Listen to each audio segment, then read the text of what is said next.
All right, welcome back to the show. If you want to see the 2024 Cardinals in person at State Farm Stadium, a limited number of tickets remain. For more information, visit azcardinals.com/tickets. We are pleased to be joined up here by Cardinals offensive lineman Jonah Williams. Jonah, thanks so much for the time, man. How's camp treating you so far? It's good. Thank you for having me. Yeah, absolutely. We're looking forward to this. All right, so this is your first year here, right? You get to kind of settle in. I know you're only a week and a half into camp, but what are your early impressions of this team? Because I can tell you last year it felt like almost everybody was new, and now it's like half the guys are new. Yeah.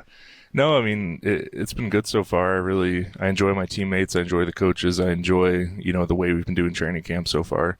And, it's been a lot of good competition. I think we have, guys like you said who were probably new last year who are more comfortable in their roles now. Everyone seems to be playing pretty fast, not a lot of mental errors. And, it's been good so far. Jonah, listen, I was a fullback for 10 years in the National Football League, okay? And every time I'm around an offensive lineman, I've got to ask him this question, so don't be offended by this.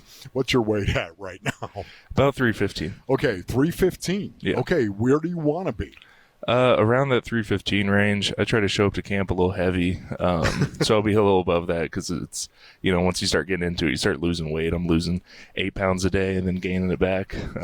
Typical training camp. So 315, that's where you want to actually stay. I like that. That's really, really good right here. How's training camp going for you right now, Jonah?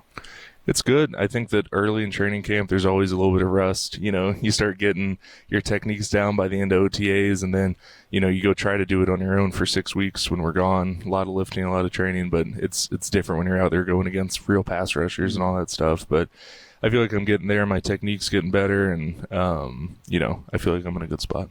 We're talking to Jonah Williams. Jonah, you said, not a lot of mental errors out there. From where we're sitting, it looks very just efficient and business-like. Now, I know it's training camp, but I feel like I've watched some training camps in the past where maybe it wasn't as efficient and business-like. Is that kind of what the sense is on the field too? Yeah, I mean it's 22 people moving, and it has to be perfect. There's a lot of moving parts, and like I said, I think that part's been good, and that's good because at this point in training camp, if you can hammer down the mental stuff and make sure you're not making errors, and you can just build on the technique and build on all the little details that end up making the difference in such a parity league. Yeah.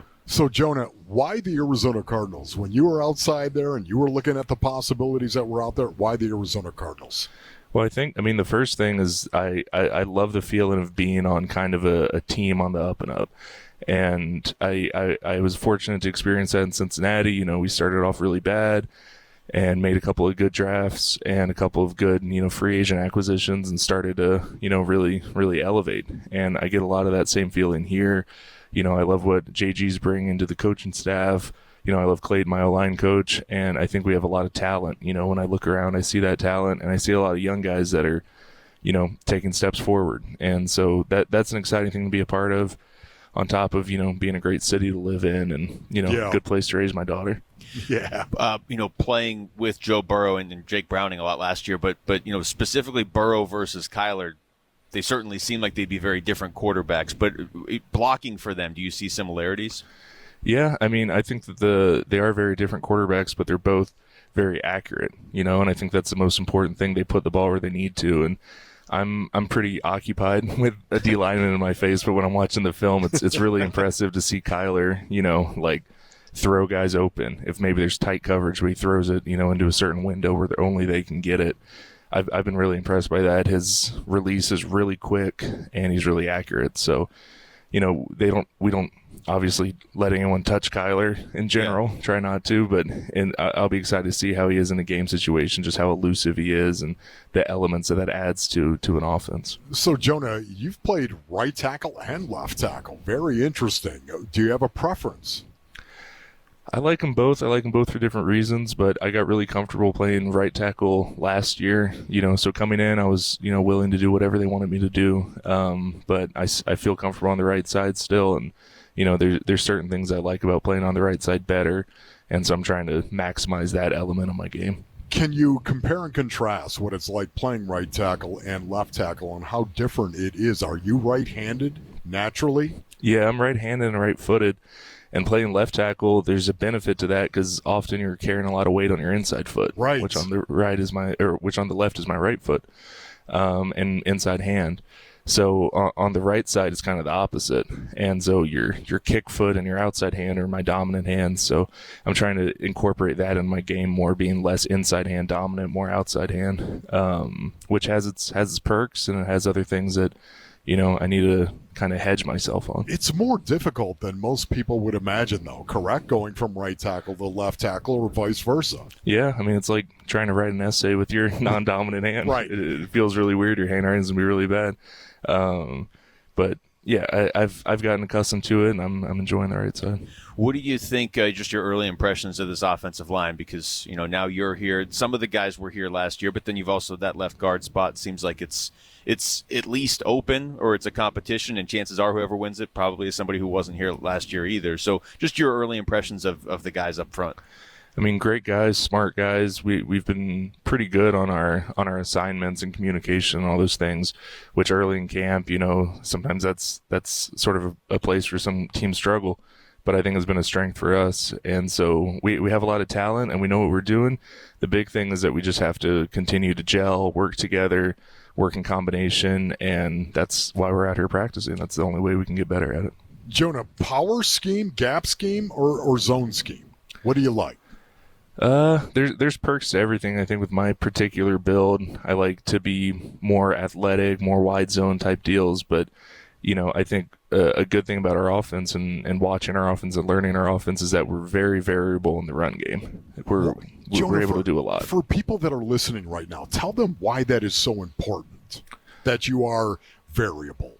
It puts a lot of pressure on defenses. If you're a linebacker and you see a guard pulling, sometimes if it's a team that just runs heavy power counter, then you can come in and fill that B gap quickly. But if we're running play action out of it, or if we're doing that, and there's other things going on, or if it's a G scheme, pin and pull, that type of stuff, it's all very different for those guys to read. And if you're a D lineman taking on these blocks, you don't want to be able to, we have the advantage of knowing the play and the snap count. That's right. And if they can take that away from us, it puts us in a tough spot. So some plays they might be taking on a double team with, me and Big Will. That's right. And then other plays they're going to have to be running full speed to the side to try to outrun, James Conner while we're blocking them, and that becomes difficult for D lines. You played in Cincinnati, and Ja'Marr Chase was there, and that's a guy that keeps coming up on the show of, like, are we expecting too much of Marvin Harrison Jr. stepping in as a rookie? I know you haven't seen him play in a game yet because he hasn't played in a game yet, but just in terms of, like, what was your impression of what made Ja'Marr Chase so good at such a young age at that position? And do you think Marv has a chance to do that? Yeah, I mean, he's extremely talented, both extremely talented guys. I think Jamar's best quality is his ability to create separation. He just has that little bit. Everyone out there is running, 4.4s, but he just has a little bit of that extra gear that lets him pull away. And like we said, like Joe and Kyler are both very accurate, and they can put the ball on him if you can do that.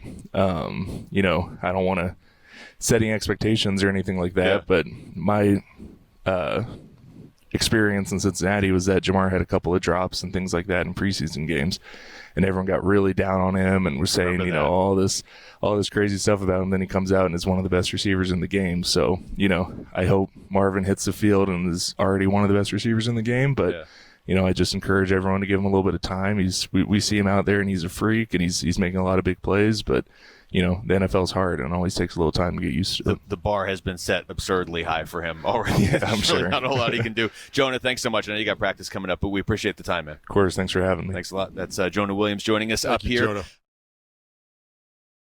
Thanks for watching Wolf and Luke. Tap to see more and click the button in the middle to subscribe to Arizona Sports.